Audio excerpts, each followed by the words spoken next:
So Tim, Andy knows, like, you know, Tim tried to bluff. I'm just gonna bet. I don't feel like hero calling. Yeah, because once Tim doesn't bet the turn, he's basically told you that he's done bluffing. Yeah, or maybe he has like ace queen or something. Yeah, so now you might as well lead. But the thing is, with these bet sizings, you can bet size very small and try and induce a raise. Yeah. But Andy bets so big that it's like hard for him to even get called by worse, but he knows he has the best hand. Yeah. Right? Like, what hand would actually call him there with that sizing? Right. With worse? Like ace queen? Why would ace queen check the turn? Right, and raise the flop. Yeah. Makes no sense. None of it makes sense. So actually, you might be better checking the river if you're Andy. Or betting tiny and trying to induce. Induce, right, which is like the same. Which is what I do. Yeah. I would have bet like $100. Just to. That's a really cool bet. Because what you're doing there is you're rubbing it in the guy's face. You're basically calling him a bitch. Yeah, you can't even call that. You can't call that. Raise me and see what happens. And then they raise you because they have pride. Yeah. I love that play. I do that all the time. I'm the since Bobby Hoff died, I'm the king of the min lead. Alec limped under the gun with 7 deuce here. Look at this. Yeah. He might. He's going for a limp re-raise. I'll do it. The problem is that he doesn't have any limp re-raise range. Just do it. This is the problem. Make it 1,000. I don't like it. I don't like it. I don't like it. Make it 1,000. I mean, he can't fold. He has to call. No, he has to raise. Oh, he's going to float. No, he raised. He raised to 11.25. It's going to work. It might work, but it's just so fishy. It's just so fishy because there's no reason to believe that he's limp re-raising a made hand here. There's no reason for anyone to believe that. And it's not because Alec's a fishy player. It's just a fishy-looking bet. He better stand up and say ship it when he wins this hand. I guess he's figuring like $800 of this raise is free if it works. Yeah, he's free rolling this raise. But look at Dan. Dan just, like, this is what I was saying. It doesn't, like, Dan just sniffed it out immediately with ace 10 off. Dan called? Oh, my God. But it's because it makes no sense. So does he just put him on deuce 7? No, yeah. Is that what he's doing? He either has deuce 7 or aces, but Dan has an ace in his hand. So he has, then he has, like, 3 combos of aces and 16 combos of 7 deuce. Yeah. So he's 5 times Easy more likely call. to have 7 deuce than aces. And he snap called it too, basically. For $1,000, that's a snap. And now Alec is like, what do I do? Because Alec's like, Dan's range is like queens, has queens and kings in his range. Dan just can't come firing out here on a jack-high flop. I mean, Alec can't just come firing out here. It's just like lighting money on fire. Oh, he checks. Yeah. He's giving up. The 7 deuce game has destroyed Alec. Because he doesn't have... Okay, I don't mean this as an insult, but I was going to say, like, he doesn't have enough heart to, like, go for it, like, full throttle on these hands with 7 deuce and just, like, not care, right? Well, like, Josh just wouldn't care. He would just go for it, right? But Alec is more worried about making sure he makes the best profitable play and protecting his whole range and all that type of stuff, right?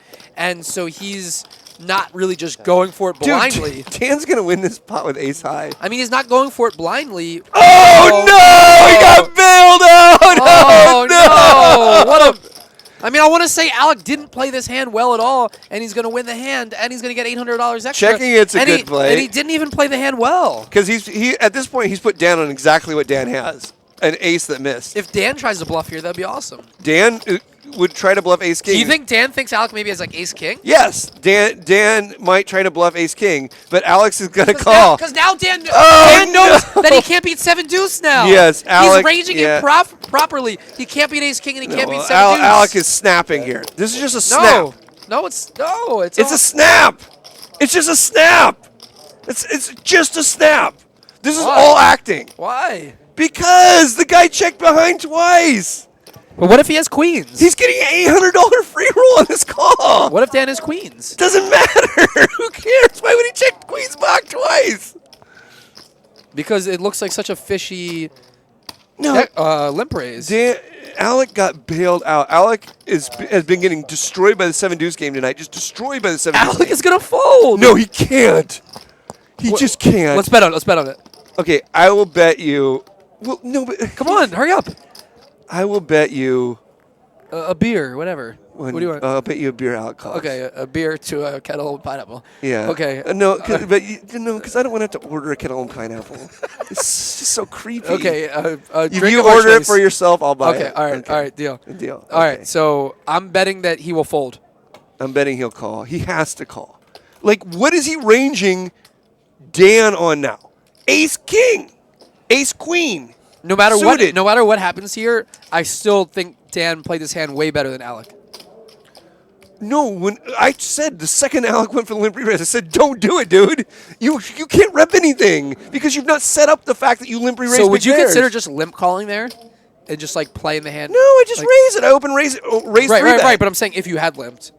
No, I would never limp You it, just never so I don't know what to do. Yeah, because I hate it when people ask me what I would do if after it's something a bad you don't play. do. Yeah. No, I would never limp either because I don't limp. No, I just don't limp. I do limp sometimes, but I don't limp that hand there in that spot with his reputation. But you want to make 7-deuce look like a strong hand. Yes, and it doesn't. Limp re-raise doesn't look strong. You fold. Oh no! Give me a kettle pineapple. Oh my god, dude! I told you. Freaking kettle. Twice he got owned with 7-deuce. He just leveled himself into losing 2 pots that he shouldn't even have been in. Alec has played poker really well tonight, but he's played 7-deuce really bad. Fucking horrifically. He should never suggest that as a game again. But here's the thing. Like, this is the thing that most people don't know.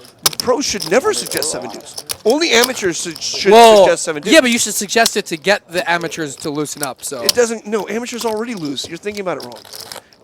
In private games, loose players suggest the 7-deuce game to get the tight players to play loose. To have to play, and because they know that what it does is it builds the rake. I guess that doesn't matter. But this is a home game thing. It's a home game thing, and it's always suggested by the host of the game.